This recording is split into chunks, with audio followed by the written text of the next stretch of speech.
Summer night, looking fly by the fire, catching the moon. No, you're looking good. Wish I could tell you I love. But I turn off every night when I'm all alone, 'cause it helps me forget that I'm still in love. Told you I was doing fine and it's a lie, you should know. And if you want the truth, I'm still in love with you. No matter what I do, I'm still in love with you. I tell myself I don't care who you're with, I'm losing my mind. Oh, I picture you being with someone else. Tell me why. I turn off to shut up all these memories, and I wake up and they come running back to me. So have your fun, give me mine, I guess you won and I messed up. And I'm acting a fool, 'cause I'm still in love with you. No matter what I do, 'cause I'm still in love with you. Oh, tell me you want me to, you want me to, 'cause I'm still in love with you. And it's killing me. And it's me. Oh, 'cause I'm bound to be Somebody who's helplessly and desperately still in love.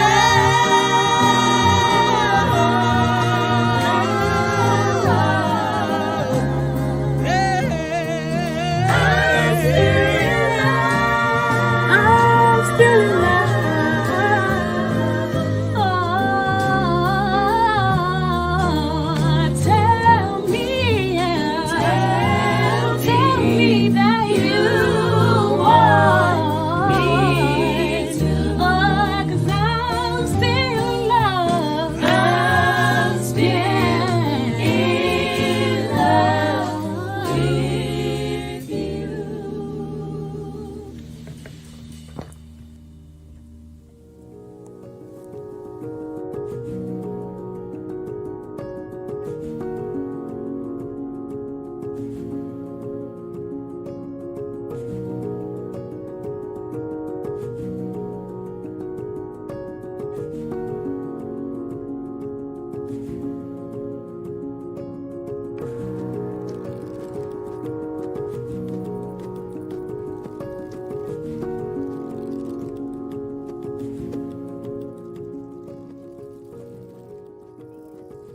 Hello, I'm the Reverend Mike Fales. I'm a graduate of the Olivet College class of 1975, and I've been working here for 28 years. I'm currently the Director of Service Learning and Campus Ministries and Associate Professor of Interdisciplinary Studies in Religion. That's a long title.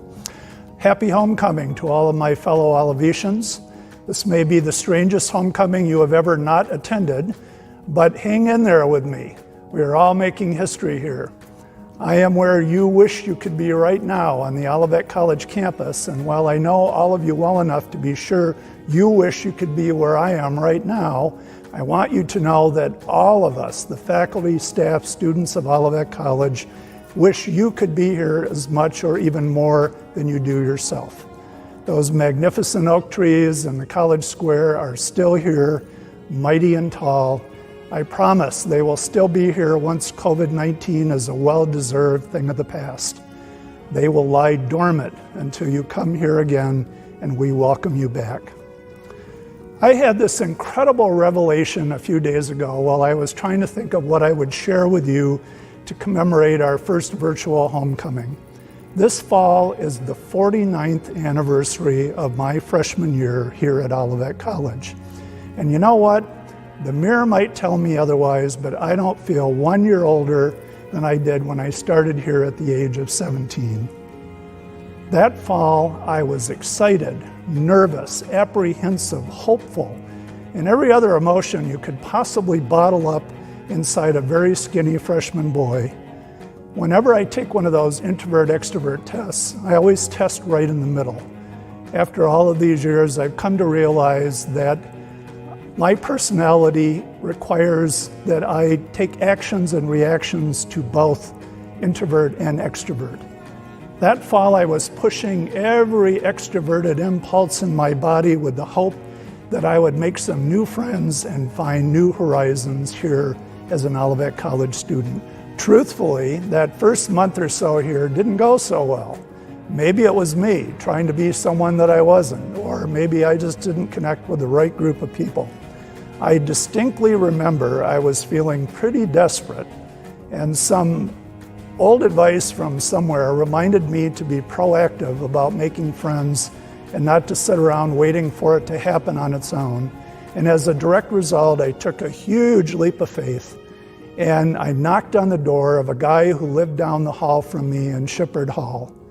We were both in Joel Epstein's World Civ class, and I asked him if he'd like to meet a few times to study together for Dr. Epstein's midterm. Thankfully, he agreed. That guy was Bill Blair. Today, Bill is a world-class astrophysicist at Johns Hopkins University, mostly working on NASA-funded projects like the new James Webb Space Telescope and Hubble. Back then, he was just some freshman guy who liked to get up at 2 in the morning and watch the stars from the roof of the Mott building. Fortunately for me, I chose a smart guy to study with, and we both got A's in World Civ. Much more importantly than a grade, that day I made a friend for life. Bill would go on to marry Jean Schaefer, I would go on to marry Judy McConnell, and no matter where we were, we stayed up with each other. Today we travel together, visit on the internet. Bill even co-taught a class with me a few years ago here that was designed to help students reconcile science and religion. We finished the class with a trip to Iceland because I wanted to take the students somewhere spectacularly beautiful, where the earth is vibrantly alive, not lying dormant. It was the perfect place. Now that I'm old enough to have had the time to think of such things, I have wondered how different my life would have been if I hadn't knocked on that door that day. What if I had knocked on someone else's door? For some reason, most of the guys on that wing of Shippard that year had serious girlfriends back home and dropped out of school as a result. Why did I knock on that particular door? As a person of faith, I think I was given a helping hand. Even when I think of why I ended up here as a student, I think of what could have been. I was raised in the United Methodist Church and was very active in it. I had been to Albion College several times to conferences, yet I ended up here at a college affiliated with a church I had never even heard of and had no part of. Now I'm an ordained minister in that faith, and as part of my job, serve as the campus minister for the Olivet College community. Did that happen by accident? I can't prove it, but I don't think so. I frequently remind my Religion 101 students the definition of faith is belief in something you can't prove. I can't prove it, but I sure do believe it. Our histories make it clear that the founders of Olivet College believed God spoke to them here on this hilltop. If God hadn't spoken to John Shippard that day with his horse, I would be greeting all of you as new Oberlinians rather than Olivetians. Thankfully, that didn't happen. In the telling of that story, we spend much too much time talking about the horse and not nearly enough time talking about the significance of the religious event that caused Father Shippard to realize God wanted his new college here on this hilltop, not somewhere north of here on the Grand River. That event was so vivid, it caused him to change the name, change the location, and basically start over from scratch with a project that had been in the works for a number of years. Did all of that happen by accident or because of a stubborn horse? Doesn't seem likely to me. When John Shippard started working on his new college, Michigan was only a state for 1 year. Michigan was never a slave state, but most people here were very comfortable with slavery in other states, just not in mine. If you wanted to go to the official state-supported college in Ann Arbor, you were expected to be a white male coming from a wealthy family. What impact did this tiny college founded in the woods of Michigan have? The power structure of this new state was in flux. All of the power was in Detroit, but the realization that Michigan would grow was moving it inland. Pretty soon, little Olivet was in the back door of the state capitol. One of the many underappreciated stories of the impact this college had was through one of our most important founders, Ormal Hosford.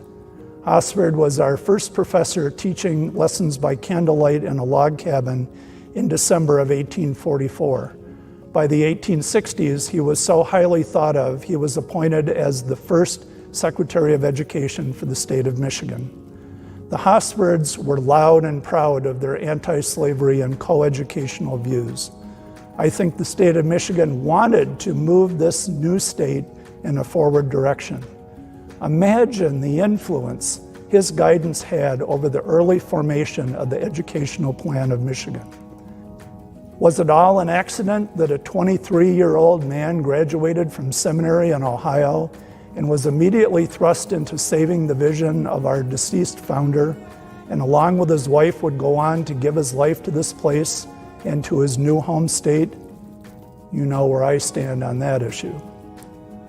My theology is such that I don't believe God deliberately creates hurricanes and other natural disasters or pandemics like COVID-19. At the same time, I do think God may use these occasions to move society when the opportunity arises. One thought that occurred to me in the last few months has been the various issues associated with the Black Lives Matter movement. At least in my life, COVID has given me more time to think. My wife Judy and I like to go out and eat, and we love to travel. These days we use one of those food delivery services and only occasionally get carry-out from a restaurant.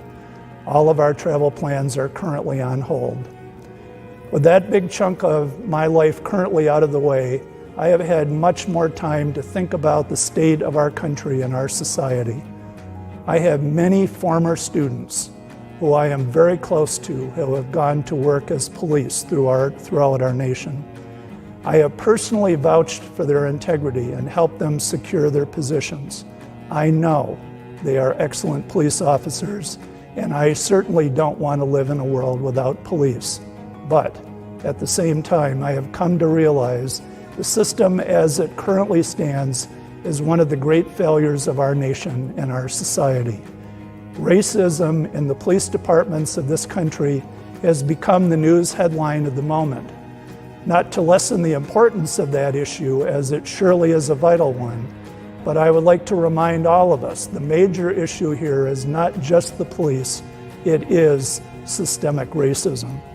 More and more actions of the police are being recorded and played over and over.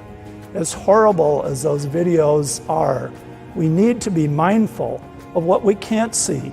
Videos of the prison system, videos of the judges and prosecuting attorneys, videos of the voters who put those people where they are and have rewarded them over and over again for a system that fails our black brothers and sisters in the most horrific ways. As difficult as COVID has been, it has given me the time to see and think clearly about things I should have been watching and thinking about years ago. As with all things that are difficult to deal with, it is so much easier to point our fingers somewhere else, to place the blame on them. It's really easy to try to say all of the racism rests with the police departments of the world.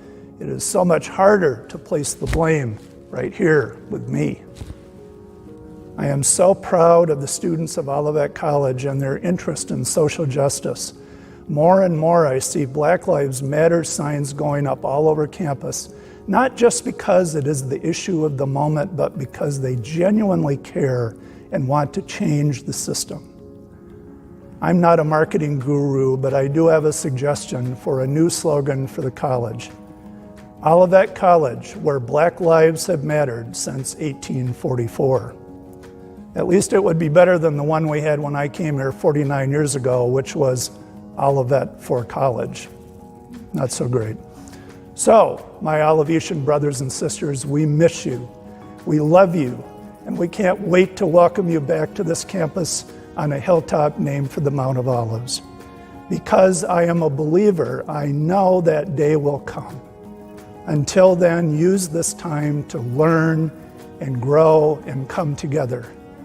I personally believe Olivet College was founded by God as a place to bring diverse groups of people together for the purpose of learning and growing from each other. The world and our nation need us now more than ever before.